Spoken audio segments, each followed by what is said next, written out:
You guys hear me? Do I have to use the mic? No, not at all. The mic is not for us, the mic is for the It's for the camera. mic. Oh, It's for the camera. so I guess I have to use it. My name is Michael Campbell. I graduated from Mount Vernon High School in 2010.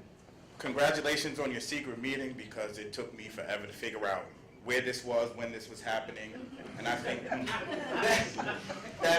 that is something that needs to be addressed. I go to Thornton High School because that's where I spent majority of my high school years. I go to Thornton High School daily, and I know a lot of students out there who are great advocates, who are great future leaders, who are just great people in general. And one thing that I don't see with these students and the staff members is intergenerational trust and communication. And if you don't have that, that's one of the biggest problems. Because while these board meetings are important and everything you guys are doing are crucial, and I understand you're dealing with budgets, you're dealing with money, you're dealing with people, but the biggest thing you're dealing with is you're dealing with students. And that's the first thing that has to come. The money will come, everything else will come, but we're dealing with students. And we need to help our students. We need to help our students not just excel in academics, because I won't lie, I graduated with a very low 1.9 GPA, I'm sorry. But I got better. But it's not just the academics, it's the people part of school that's very important. We need to find more ways to get these students to be able to express themselves in different ways other than academics. We need to find ways to help these students discover who they are as themselves. Because once they discover who they are and they have that purpose and that passion, they'll know which way they want to go, and they'll apply their schoolwork and things that they need to do to their academics. If you take basketball away from a basketball player, guess what he's going to do? He's going to do his work, because he has that purpose of wanting to play basketball. And that's something that my company and I have been trying to put into Thornton High School. We've been meeting with Ms. Bradley on a constant basis. We dropped off some information today at the superintendent's office just to basically implement an after-school program in the schools that help kids discover who they are, who try to help them figure out how to write down their goals and see where they want to go in life and see how they apply their academics to that goal. And that's all I really have to say. I hope you guys take what I said to you. Thank you. Well, just one comment. You speak very well for a 1.9 GPA. and I don't want you to publicize that anymore, because then you'll give our kids an idea that they could get 1.9 and then be like you. So, all right. But thank you very much, and I certainly agree with that. Good? All right. Thank you so much. Thank you. Thank you. All right. Tina Moore. Tina Moore. Joy Nemhart. Joy Nemhart? Oh, there you go. Okay.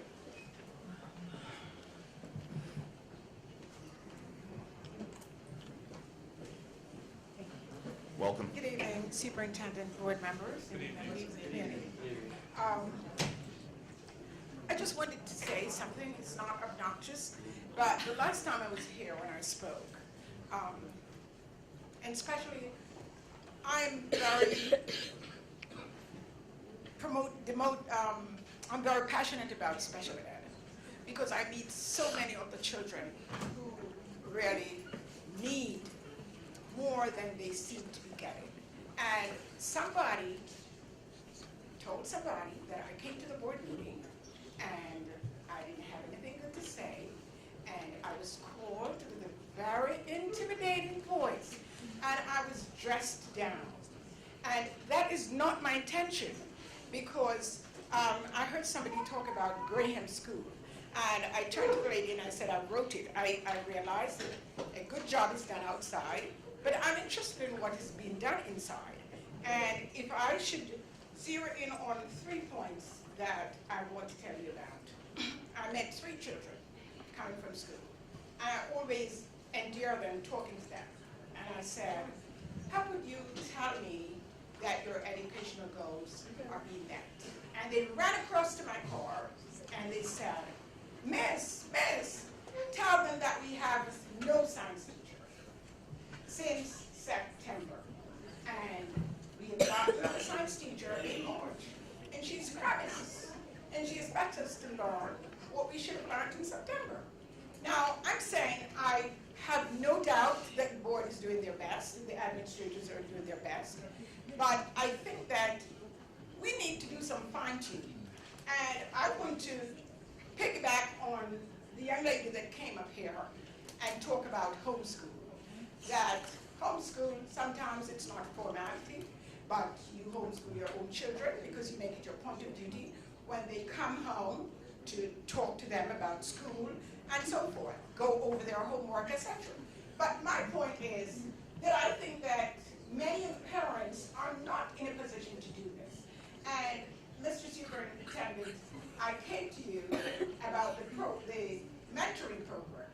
And I do think that if you concentrate on that program efficiently, get parents here to commit, parents who might be in education, nursing, or other professional types. We have social media, we have technology. It's not meeting, going to a venue to meet, but you can talk on the phone, you can go to dinner. And each child, point out some children, each child who has a need to talk to somebody, need a friend, need to ask something about the homework.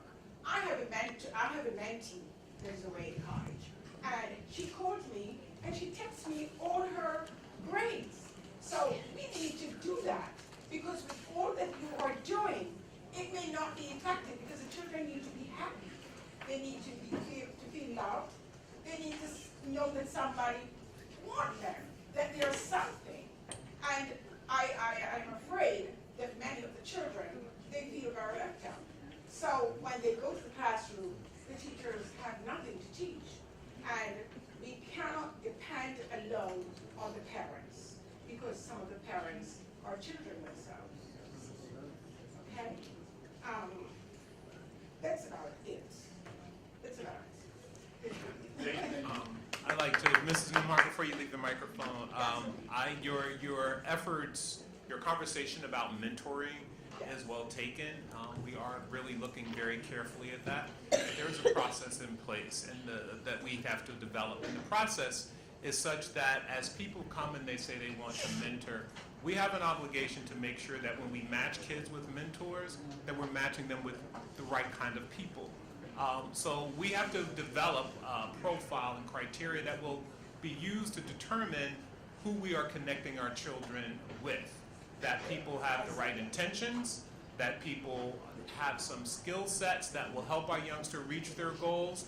And while folks may be very, very well intended and may really want to work with children, it's a little more than just a desire of the heart that you need to bring to the table in order to serve as a mentor. So that's the piece that we have to work out, and we are looking at that. My Brother's Keeper is a very good stepping stone for us to get that initiative off the ground.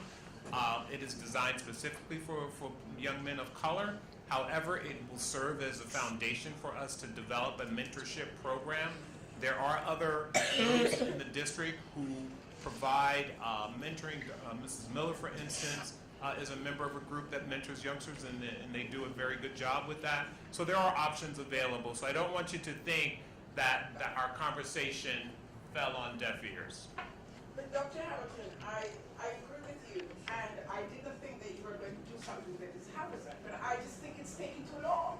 I just think that we should have done this. We have a lot of competing priorities, ma'am, and there are folks who come in on a daily basis with programs they want us to implement and books they want us to purchase and share with kids and people who want to speak. We just have to exercise some discretion and establish some priorities. And right now, our biggest priority is focused on that 2020 vision and getting our literacy scores up and making sure our students are in a caring and nurturing environment. That's not to at all minimize your agenda at all, and please don't take it that way. But we do have some competing priorities. To add to that, just add to what the superintendent just said, people come to us all the time with a lot of ideas, and great ideas, really good ideas. We have to remember that we are a district in transition, and this didn't happen, the state that we're in now, it didn't happen overnight. It took many decades for us to get this way, and it's not going to turn around overnight either. So as we do appreciate all of the ideas, trust me, I have a lot of them that I'd love to implement tomorrow, but there's a lot of protocols, there's staff that's needed to implement a lot of these things, there's processes that have to be put into place. So there's a lot of background work that needs to be done before things can get implemented. So it's not so easy, and people who served on this board before that they could tell you about their successes or their challenges when they were on here. There's a lot of work to be done, and we're doing the best that we possibly can right now, and people are beginning to see the effects of it, and we hope that by 2020 we can have most of this vision implemented. Thank you so much. Do we have anybody else? That's it. All right, well, everyone, thank you. Can I make one comment? Sure. I just want to point out again, one of our speakers had a comment about individuals speaking on behalf of the board. Another member of the public had a comment about removal of a board member. I'd like to talk a little bit about the policies we already have in place addressing these things, and I want to do that during new business. So if those interest you, feel free to stay. I'd just like to make a short comment about people coming to the stand to sort of electioneer. I didn't think that was really appropriate for someone to come up and make a comment about his running for a school board trustee. Thank you. All right. That's it? All right. Well, thank you so much. We're going to go back to the superintendent's report and go on to the next presentations. Okay, our next presentation, apologize there's so much, but it is that time of year. We're very proud to present a budget to you this evening for the 2017-2018 school year that continues to be efficient, centered around high academic standards and offerings for students and building upon the momentum